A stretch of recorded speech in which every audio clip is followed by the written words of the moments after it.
अस्सलाम वालेकुम, मैं असदुल्ला खान हूँ। ऐसा लगता है कि लड़ाई अब आखिरी मरहले में दाखिल हो रही है अदलिया और बाकी कुव्वतों के दरमियान, जिसमें इलेक्शन कमीशन सरफहरिस्त है। इलेक्शन कमीशन और अदलिया की लड़ाई जो है वो हमें अगले मरहले में या आखिरी मरहलों में से किसी एक मरहले में दाखिल होती हुई दिखाई दे रही है। आप जानते हैं क्या हुआ कि 2 दिन पहले एक ऑर्डिनेंस आया है हुकूमत की तरफ से, 2-3 दिन पहले, और उस ऑर्डिनेंस में ट्राइब्यूनल्स बनाने का इख्तियार जो है वो दे दिया गया इलेक्शन कमीशन को। सादा सी बात है कि भाई अब वो जो मामला अटका हुआ था ना कि लाहौर हाई कोर्ट ने कहा कि ये हमने 6 नाम दिए हैं, आप इस पर एक बना दीजिए, ट्राइब्यूनल बना दीजिए इन 6 जजेस पर मुश्तमिल। इलेक्शन कमीशन ने कहा कि नहीं, मुझे इन जजेस की शक्ल पसंद नहीं है, हमें ये जजेस पसंद नहीं है क्योंकि ये आज़ादाना फैसला कर सकते हैं, अपराइट जजेस हैं। ये इलेक्शन कमीशन को शक पड़ा, इलेक्शन कमीशन ने इनकार कर दिया और इलेक्शन कमीशन ने तशरीह यूं करने लगा कि जी हमसे हमारी भी मर्जी इसमें शामिल होनी चाहिए। अब ये ऑर्डिनेंस जो है वो आ गया, उसके बाद फिर ऑर्डिनेंस आ गया और ऑर्डिनेंस क्या आया कि नहीं जी अब तो इलेक्शन कमीशन का पूरा इख्तियार है, इलेक्शन कमीशन खुद लगा सकता है, लाहौर हाई कोर्ट या किसी भी हाई कोर्ट के चीफ जस्टिस से पूछने की जरूरत ही नहीं है। अब क्या हुआ है, यहां तक की कहानी तो आपको पहले ही पता है। अब ये हुआ है, इस ऑर्डिनेंस के बाद लाहौर हाई कोर्ट का एक फैसला जारी हुआ है। अगरचे प्रोसीडिंग इसकी पहले हो चुकी थी, सलमान अकरम राजा और दीगर लोग हाई कोर्ट के पास गए थे और उन्होंने कहा था कि ट्राइब्यूनल्स लगाए जाएं ताकि हमारे केसेस निपटें, ट्राइब्यूनल्स लगाए जाएं। उसका फैसला इस ऑर्डिनेंस के जिसमें इख्तियार सारा इलेक्शन कमीशन को दे दिया गया है। अब इस ऑर्डिनेंस के बाद लाहौर हाई कोर्ट का फैसला जारी हुआ और मैं समझता हूं कि इस फैसले ने सारी जो गेम है वो चेंज कर दी है। इसमें मोटी मोटी 3 बातें की गई हैं और बहुत सख्त। पहला तो कहा गया है कि इलेक्शन ट्राइब्यूनल्स के तकर्रुर में चीफ जस्टिस की राय को इलेक्शन कमीशन की मुतजाद राय पर बरतरी हासिल होगी। यानी अगर तय हो गया है इलेक्शन कमीशन की राय मुख्तलिफ है और लाहौर हाई कोर्ट की मुख्तलिफ है, तो हाई कोर्ट को बरतरी हासिल होगी, हाई कोर्ट का फैसला ही माना जाएगा। फिर हाई कोर्ट के फैसले को इलेक्शन कमीशन की मुतजाद राय पर बरतरी हासिल होगी। एक तो ये डिसाइड हो गया। दूसरा इसमें कहा है कि इलेक्शन कमीशन चीफ जस्टिस की जानिब से नामजद जजों को इलेक्शन ट्राइब्यूनल में तैनात करने का पाबंद है। इलेक्शन कमीशन को जो नाम हाई कोर्ट के चीफ जस्टिस ने भेज दिए हैं, इलेक्शन कमीशन पाबंद है कि उस पर अमल दरामद करे। यह सेक्शन 140 की तशरीह की है बेसिकली लाहौर हाई कोर्ट ने। तीसरा उन्होंने कहा है कि इलेक्शन कमीशन का ट्राइब्यूनल्स के दायरा इख्तियार देने का जो 26 अप्रैल का नोटिफिकेशन था उसको हम कलअदम करते हैं। यानी जो खुसूसी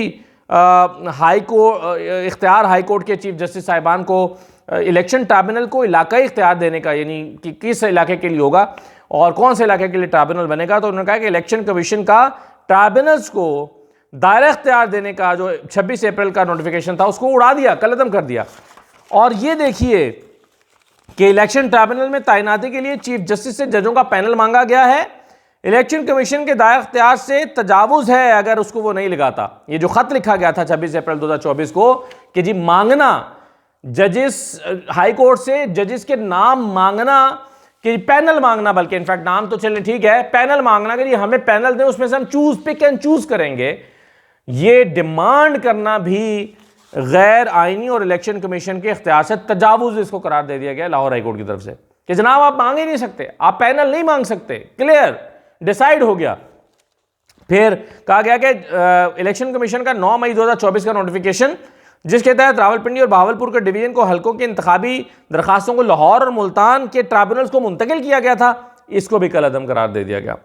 और कहा गया लाहौर हाई कोर्ट की जानिब से नामजद तमाम 6 जजेस उनको बतौर इलेक्शन ट्राइब्यूनल्स अगले 1 हफ्ते में तकर्रुर करके नोटिफिकेशन जारी करे। ऑर्डर कर दिया है लाहौर हाई कोर्ट ने, इलेक्शन कमीशन को ऑर्डर कर दिया कि जनाब ये मीन में छोड़े, बहस छोड़े, जो नाम आपको दिए गए 1 हफ्ते के अंदर अंदर, इस ऑर्डर को जारी होने के 1 हफ्ते के अंदर अंदर नोटिफाई करें।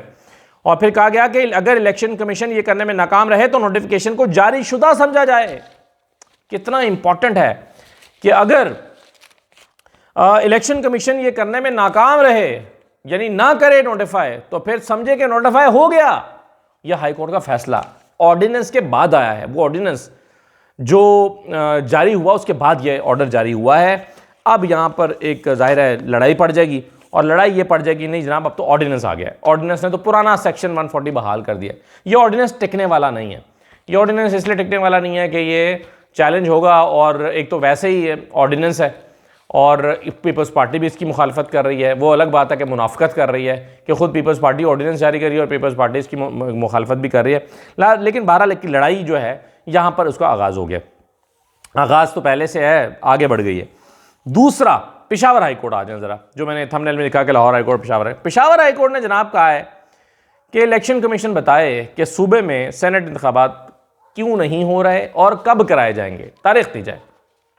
अब ये जो है ये बड़ा इंपॉर्टेंट जो है वो फैसला है। क्यों?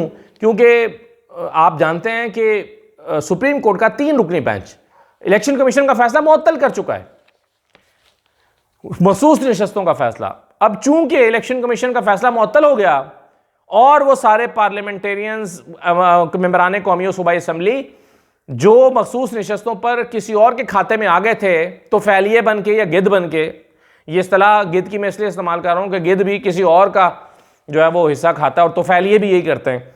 तो आपके अपने हिस्से के नहीं हैं, और गिद्ध तो बल्कि चलें वो मुर्दार खाने के लिए मशहूर है, लेकिन तोफैलिया सही लफ्ज़ होगा। तोफैलिया वो होता है जो दूसरे के हिस्से का खाना खा के अपना गुजारा चलाता है। तो ये जो किया गया कि जी किसी और के हिस्से की नशस्तें ले ली गई, वो अब ख़त्म हो चुका है। जब ख़त्म हो चुका है, एक मामला डिसाइड हो गया यानी इस हद तक, तो सेनेट के इलेक्शंस क्यों नहीं हो रहे, सेनेट के इलेक्शन पेंडिंग होने का क्या जवाब है? अब ये मांग लिया गया जवाब। अब आप देखें इलेक्शन कमीशन अगर ये कहता है कि जी चूंकि अभी तक फैसला सुप्रीम कोर्ट से नहीं आया, तो भाई सुप्रीम कोर्ट से नहीं आया तो हाई कोर्ट से, तो सुप्रीम कोर्ट ने फैसला मुअत्तल तो कर दिया ना। जब मुअत्तल कर दिया तो आप उसको इम्प्लीमेंट करेंगे, बात ख़त्म हो गई। और ईवान आप जो है वो अगर इलेक्शन कमीशन ये कहता है कि जी खैबर पख्तूनख्वा का ईवान नामुकम्मल है इसलिए सेनेट के इलेक्शन नहीं हो सकते, तो भाई अगर ईमान नामुकम्मल है, सेनेट नहीं हो सकती, तो नामुकम्मल ईमानों से सदर का इलेक्शन हुआ, वज़ीर आज़म का हुआ, स्पीकर का हुआ, और फिर जिन उम्मीदवारों की मदद से सेनेट के इलेक्शन हुए या बाकी सूबों के सेनेट के इलेक्शन हुए, पंजाब के सेनेट के इलेक्शन हुए, वो सीटें भी ख़त्म कर दी हैं सुप्रीम कोर्ट ने, तो फिर वो इलेक्शन भी ख़त्म हो जाने चाहिए। तो अब इलेक्शन कमीशन हर तरफ से फंसता है। अब देखते हैं कि क्या चाल निकालता है, क्या तरीका ढूंढता है, क्या करता है, लेकिन बहरहाल वो फंसता तो हर तरीके से है। तो ये जो दरख्वास्त थी खैबर पख्तूनख्वा में सेनेट इलेक्शन मुलतवी करने के खिलाफ दायर दरख्वास्त पर पेशावर हाई कोर्ट में समाअत हुई। Justice SM. अतीक शाह और जस्टिस वकार अहमद पर मुश्तमिल 2 रुकनी बेंच ने समाअत की और रिमार्क्स दिए जस्टिस वकार अहमद ने कि सेनेट इलेक्शन न करवाने से खैबर पख्तूनख्वा के अवाम मुतासिर हो रहे हैं, सेनेट में सूबे की नुमाइंदगी नहीं है। पेशावर हाई कोर्ट ने इलेक्शन कमीशन ऑफ पाकिस्तान के वकील को हुक्म दिया कि हुकाम से पूछकर बताया जाए कि खैबर पख्तूनख्वा में सेनेट इलेक्शन कब करा रहे हैं, और समाअत में फिर उसके बाद वक्फा हो गया। इलेक्शन कमीशन का फैसला पाकिस्तान तहरीक इंसाफ के रहनुमा और साबिक सेनेटर आजम सवाती ने पेशावर हाई कोर्ट में चैलेंज कर रखा है। तो अब ये है जी सूरत हाल। अब इसमें देखते हैं कि ये दूसरी लड़ाई का भी अंजाम क्या होता है। लेकिन इन दोनों हाई कोर्ट्स की जानिब से आने वाले फैसले यकीनन इलेक्शन कमीशन के लिए परेशान कुन भी हैं, इलेक्शन कमीशन को परेशानी में मुब्तला भी करेंगे, और उनको अब कोई और, यानी आप देखें ना कि इलेक्शन कमीशन रोज़ अपनी, जब उसे गलती सुधारने को कहा जाता है वो नई गलतियां करके ले आता है, नई खिचड़ी पका के ले आता है और कॉम्प्लिकेशन में मुब्तला कर देता है।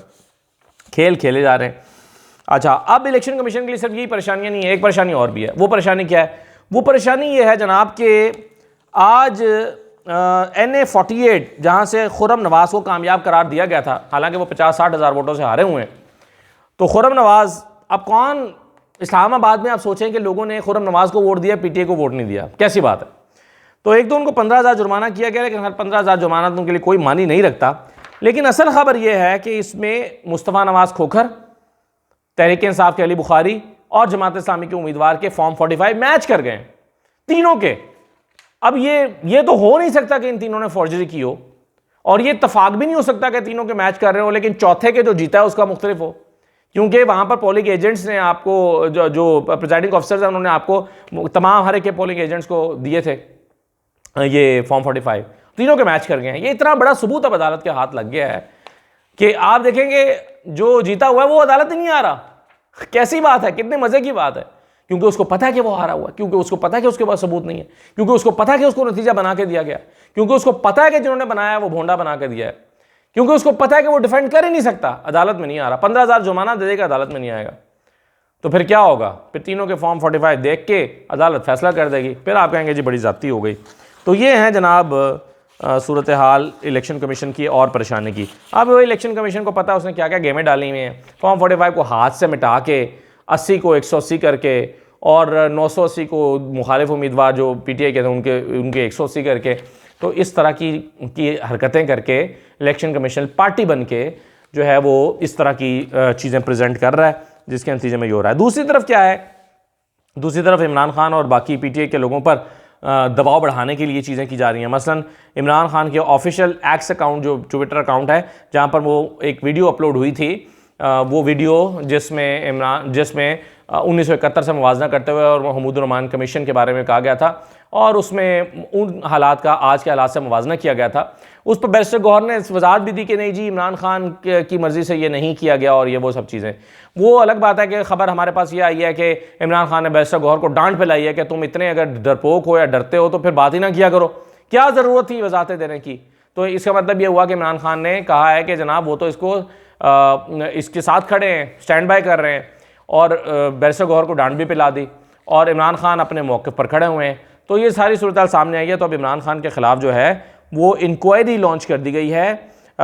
FIA इंक्वायरी करेगी और ये जो शेख मुजीबुर रहमान के नाम पर एक मन गढ़ंत और वीडियो और प्रोपेगेंडा वीडियो ट्वीट की गई, उस के हवाले से ये ट्वीट की जा रही है कि भाई इमरान खान तो जेल में है, उनके अकाउंट से ये कैसे ट्वीट कर दी गई। तो FIA अब तहकीकात करके और सारा जो है वो मामला वो लेकर आएगा और जाहिर है इमरान खान के ख़िलाफ़ कार्रवाई करने का एक और जवाब ढूंढा जा रहा है।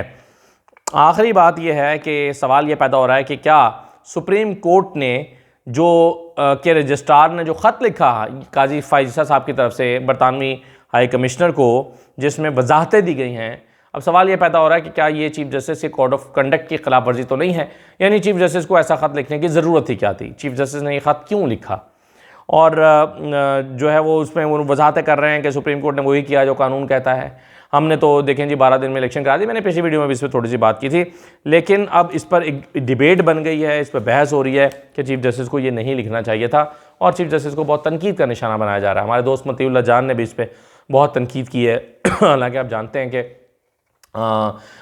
मतीउल्लाह जान जो हैं वो एक ज़माने में काजी फायज़ा साहब के उसूली मौक़िफ़ की कई मामलात पर हिमायत भी करते रहे हैं, लेकिन अब वो इस मामले को पर उनको काफ़ी तनकीद का निशाना भी बना रहे हैं। तो चारों तरफ से जस्टिस काजी फायज़ा साहब को ये ख़त लिखने को कि जिसकी कोई ज़रूरत महसूस नहीं होती और नहीं होना चाहिए था, उस पर उनको तनकीद का सामना है।